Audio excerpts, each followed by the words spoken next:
اور ملک کے اندر ایک اور ویو آئے گی، اس کو لے کر طرح طرح کی باتیں اور قیاس آرائیوں کا سلسلہ لگاتار جاری ہے۔ اور اس بیچ خبر جو اس وقت سامنے آ رہی ہے وہ یہ ہے کہ تیسری ویو کو کیا روکا جا سکتا ہے۔ ملک میں کورونا کی دوسری ویو کے بعد تیسری ویو کی دستک ہے، لیکن تیسری ویو اگر احتیاط برتا گیا تو بڑی چیزیں بہتر ہو سکتی ہے، یہ مانا جا رہا ہے لگاتار ماہرین کی طرف سے۔ اور ان کا ماننا ہے کہ جس طریقے سے دوسری ویو میں اب تھوڑا سا ٹھہراؤ کچھ ریاستوں کے اندر دیکھنے کو مل رہا ہے، لیکن تیسری ویو کے لیے تیار ہونا پڑے گا۔ ملک میں کورونا کی دوسری لہر میں آ رہی ہے کمی، یہ ماہرین کا ماننا ہے ملک بھر کے اندر، اور تیسری لہر سے بچنے کے لیے ممکنہ اقدامات بچا سکتے ہیں۔ یعنی اگر ہم نے پریونٹیو میجرز اٹھائے تو اس سے بچ سکتے ہیں۔ قریباً 12 لاکھ بالغ افراد کو یہ جو کورونا کی لہر جو ہے وہ اس وقت ویکسین کاری کا جو عمل ہے وہ مکمل کر دیا گیا ہے فرسٹ ڈوز کے تحت، یہ بات بتائی ہے سرکار کی طرف سے۔ لیکن جب ہم تیسری لہر کی بات کرتے ہیں تو ماہرین کیا کچھ کہہ رہے ہیں، بڑا سوال یہ ہے۔ تو دو تین چیزیں جو سائنٹیفک ریسرچرز ہیں اور ملک کے اندر جن کے ذمہ یہ کام سونپا گیا ہے، پرنسپل سائنٹیفک ایڈوائزر جو ملک کے ہیں، انہوں نے باضابطہ طور پر اس بات کی وضاحت کر دی ہے کہ اگر تیسرے لہر سے پہلے احتیاطی قدم اٹھائے گئے تو تیسری لہر کے اندر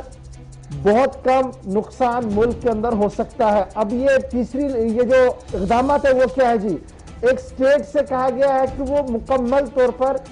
ضلعوں کے اندر اور تحصیلوں کے اندر نظر رکھیں، ایک بڑی بات یہ کہی گئی ہے۔ اور دوسری بڑی بات جو کہی گئی ہے وہ یہ ہے کہ بیسک انفراسٹرکچر، اسپتالوں کا، بیڈز کا، فلو آف آکسیجن کا، یہ بڑھنا چاہیے۔ اور تیسری بات یہ کہ جو ہوم آئسولیشن کا سسٹم ہے اس کو اور زیادہ بہتر اور مضبوط اگر بنایا جاتا ہے تو تیسری لہر کے اندر اموات شرح بہت کم ہوگی، ٹرانسمیشن آف ڈیزیز بہت کم ہوگا۔ لیکن اس کے لیے جہاں انتظامیہ نے اپنی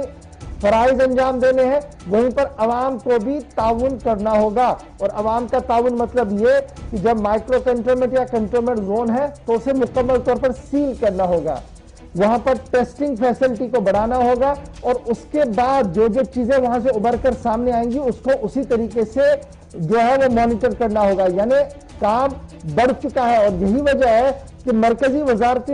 داخلہ اور مرکزی وزارت صحت نے مشترکہ طور پر سبھی ریاستوں کے چیف سیکرٹری سے کہا ہے کہ وہ اپنے ماتحت علاقوں کے اندر، یعنی جموں کشمیر کی اگر ہم بات کریں تو 20 اضلاع ہے، اس کے بعد نیچے تحصیلیں ہیں، نیچے گاؤں ہیں، ان گاؤں دیہات کے اندر جو ایسوسیشنز ہیں،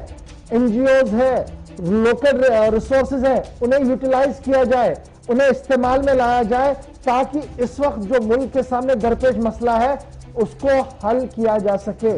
یعنی سرکار اب آہستہ آہستہ کر کے اس مینجمنٹ کو ہاتھ میں لینے کی کوشش میں ہے جو مینجمنٹ برازیل نے 1 سال پہلے لی تھی، کہ جب وہاں پر پینڈیمک کسی طریقے سے پھیلا تو اس کے بعد سرکار نے اپنا کام کیا، اس کے بعد ڈسٹرکٹ، تحصیل اور گاؤں دیہات تک جو این جی اوز اور ایسوسیشنز تھی انہیں متحرک کیا گیا، انہیں لوکل ایڈ پر سپورٹ دیا گیا، انہوں نے عوام تک وہ سپورٹ پہنچایا، جس کی وجہ سے وہاں پر رفتار بعد میں تھمی ہے۔ تو یہ جو سائنٹیفک ایڈوائزر صاحب ہے وہ کہہ رہے ہیں کہ اسی پیٹرن کو ہم نے اڈاپٹ کرنا ہوگا آج سے ہی،